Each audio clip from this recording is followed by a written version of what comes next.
Bipolar, enlightenment. Bipolar, enlightenment.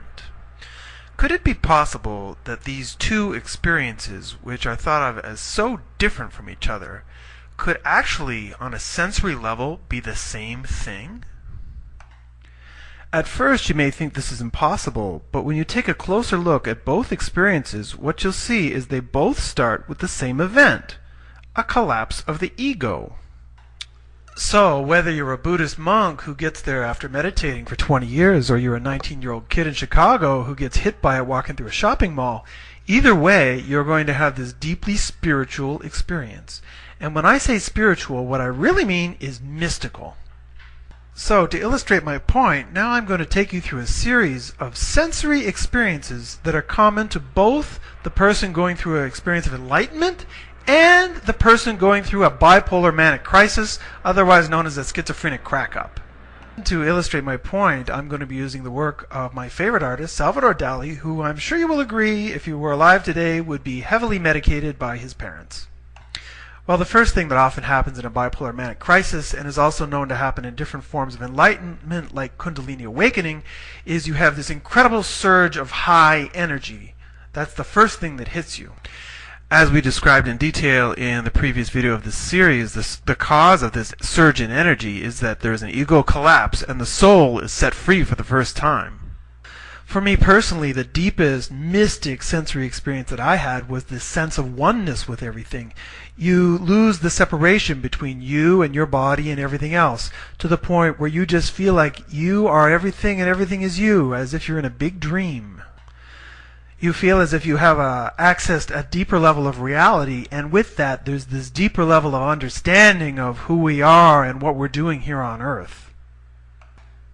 The experience is indescribable in terms of communicating in normal language, and as a result the person in the experience starts to speak in strange ways, often trying to communicate the experience in metaphors by saying things like "I am God" or "I am Jesus," which often others take literally. A person's senses often become very heightened, with a heightened sense of vision, taste, smell, listening, these kind of things, but also a heightened sensation towards other people. You can feel other people's vibe or read their thoughts in a way that you never could before. For many, there is a sense of timelessness in this experience, and some people even have the sensation that they can control time, stopping and starting time based on their own personal desire or concentration. There will be an overwhelming sense of love coming out of you, with an affection for other people and an appreciation for beauty, so that you might even find yourself showing appreciation and love to things like plants or animals. There is a release of many repressions in this situation, and one of the biggest is the release of the repression of our own shame of our own bodies. And with all this happening, there is just an overall feeling of sacredness to everything, as if you are in the most magnificent church or temple in the world. Everything around you seems to be touched by God. As John Weir Perry describes in The Far Side of Madness, you will often feel, if your process goes long enough, that you are in sort of a middle world, not quite heaven, not quite earth, sort of a bardo or a purgatory, in which all of these experiences are happening. And very often in this middle world, you feel that you are being tested by God in some way, and that maybe even other people are coming to you, not as they appear, like in their earthly name, but as some sort of characters that are there to test you. And, of course, a big part of this test that you're involved in will involve a confrontation with death of some kind. Most people feel that they are somehow encountering their own death, or think they have died in this process. As part of the process of healing, there is often a regression into the origins of your own experience. Many people have the sensation of returning to the beginning of the cosmos, to the Big Bang in a sense. They find themselves in the universe. Others find themselves returning to the womb of their mother. And for some, it's a combination of both, and other experiences of past lives and things like that. And as your process starts to move through, you start to have a shift in your values, and your own feelings and your sense of personal integrity become even more important to you than they were before. There is also a broadening of your consciousness, an elevation to a more social, global consciousness, so you might find yourself very concerned with global issues that you never were before. So, like I was saying in the beginning, if you're a 19-year-old kid who's been hit by a bipolar manic crisis, you should easily be able to recognize some, if not all, of these sensory experiences I just talked about. But what you didn't know is that all of these sensory experiences that you had have somehow been related to different forms of enlightenment throughout history. These mystical sensory experiences have been related to Satori in Zen, Samadhi, Hinduism, Nirvana from Buddhism, and even visions of God that Christian saints would have, like St. John of the Cross or St. Francis of Assisi.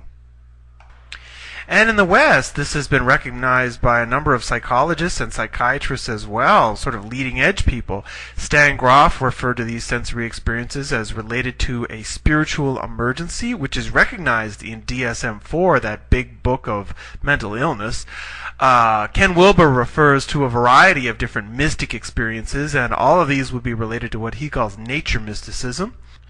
And Abraham Maslow, who is most famous for the Maslow hierarchy of needs that they use in a lot of marketing departments, he referred to this as a peak experience. So there is clearly a history of understanding this on a psychological level in the West.